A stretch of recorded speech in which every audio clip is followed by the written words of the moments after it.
Long story short, I went to Gary, Nebraska, and I hired 22 Americans. Most of them, they were old. Brought them to Saudi Arabia.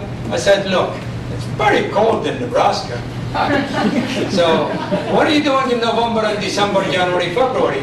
They all said nothing. I said, okay, I'll pay you $100 per day, and you come work for me. Wow, sounds interesting.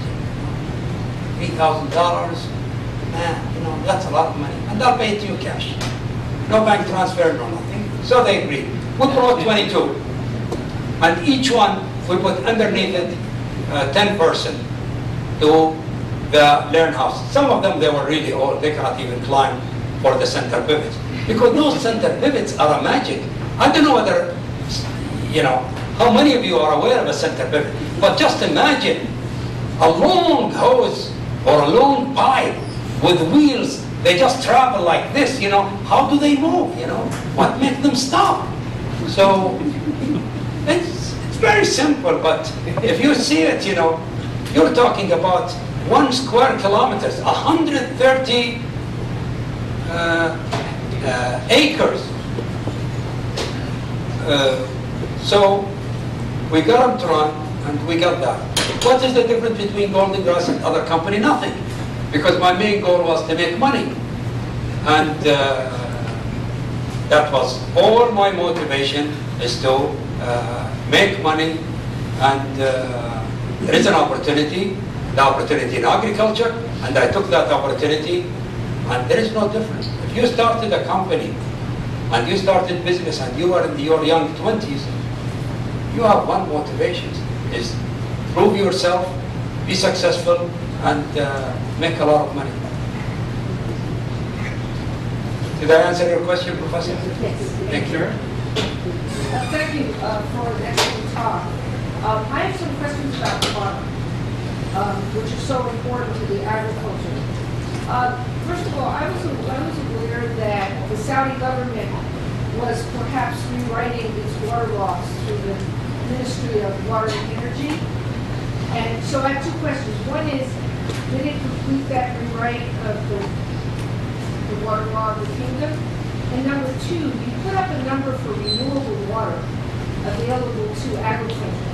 And I wondered if that was an agreed upon number by the government and the agricultural sector, how that number came about, and if it's an agreed upon number for agriculture.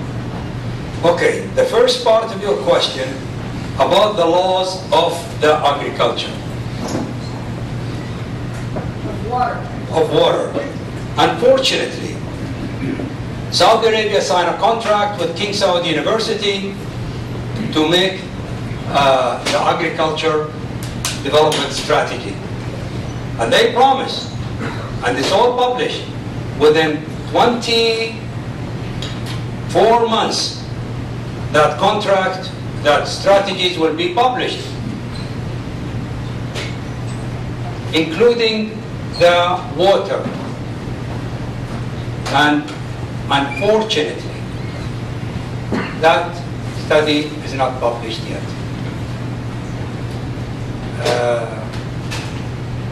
It's too complicated. On the water issues, the last empirical data we have, it was according to the Ministry of Agriculture survey. They did it, the Atlas of the Water. I think it was 1984. Yeah, it was updated here and there. This number, I got it from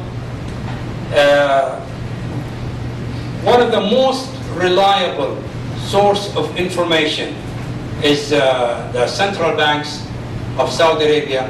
He published a yearly report. And if you as a researcher really want any numbers about Saudi Arabia, you should depend on the SAMA, which is the Saudi Arabian Monitoring Agency. It's a central bank. It's sama.gov.sa. They publish a yearly report, and they're pretty good. And that number is coming from them. I hope I answered your question. Yeah. Thank you for your presentation. Very appreciated. I have a question about your theory or your idea that agriculture can prevent poverty somehow. And I'm wondering with countries in the Arab region like Egypt, Tunisia, and Libya, and even after all the shake-up of the Arab Revolution or Arab Spring, I'm wondering how can these countries achieve your goal or your idea about preventing poverty by adapting more agriculture in this area, given that many of them, even like countries in Egypt with all of this history of agriculture, they don't have that enough resource or land to go further in terms of agricultural investment. I would like to have your insight on that. Well,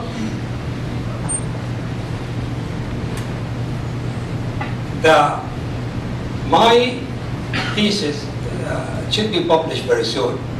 We just erase the name of Saudi Arabia, put Egypt, and put any other country.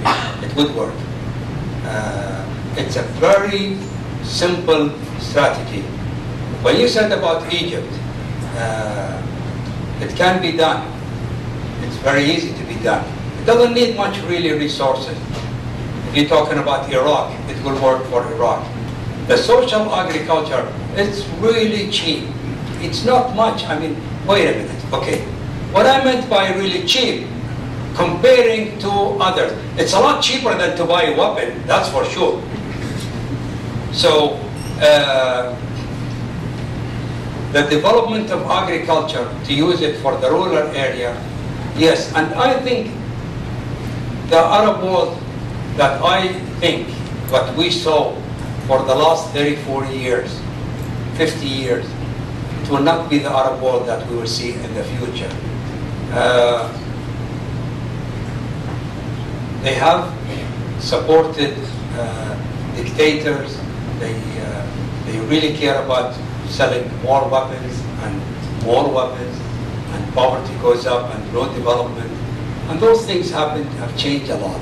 And I will anticipate you will see more and more. Unfortunately, at the moment, most of the Arab countries, they have spent 50 to 40% of their GDP into social programs. So they cannot spend more, so they have to improve it. Unfortunate, most of that 40% goes into political favor, i.e., if I give you my glasses and you don't appreciate it, I think you're extremely rude. But the fact is you're not rude, you don't need it. Unfortunately, most of these agriculture programs and the social programs, not agriculture, sorry, the social programs in the world, it goes to political favor, not to the really needed area. With the Arab Spring, you will see more and more presentation of the people, the public, and thanks for the iPhone and the new technologies, that is, it will be a pressure. Yes, you have a gun to kill me, but I have a videos, or I have a BlackBerry to video you while you're killing me, and I will publish it to the whole world, and to know you are a criminal, and somebody will catch you. So now with the Arab worlds are changing, man, it cannot be any worse. I mean, for example, you could see Libya. You could see Libya on TV. Only 3-4 million people there. And all these billions, and most of the houses are shack houses. Saudi Arabia, we produce 9 million barrels a day. And we have 30%, not 30 million people, 18% under poverty lines. You know, just those things doesn't exist. It cannot be exist for a long time. So to answer your question, yes, it can be implemented in every other Arab country.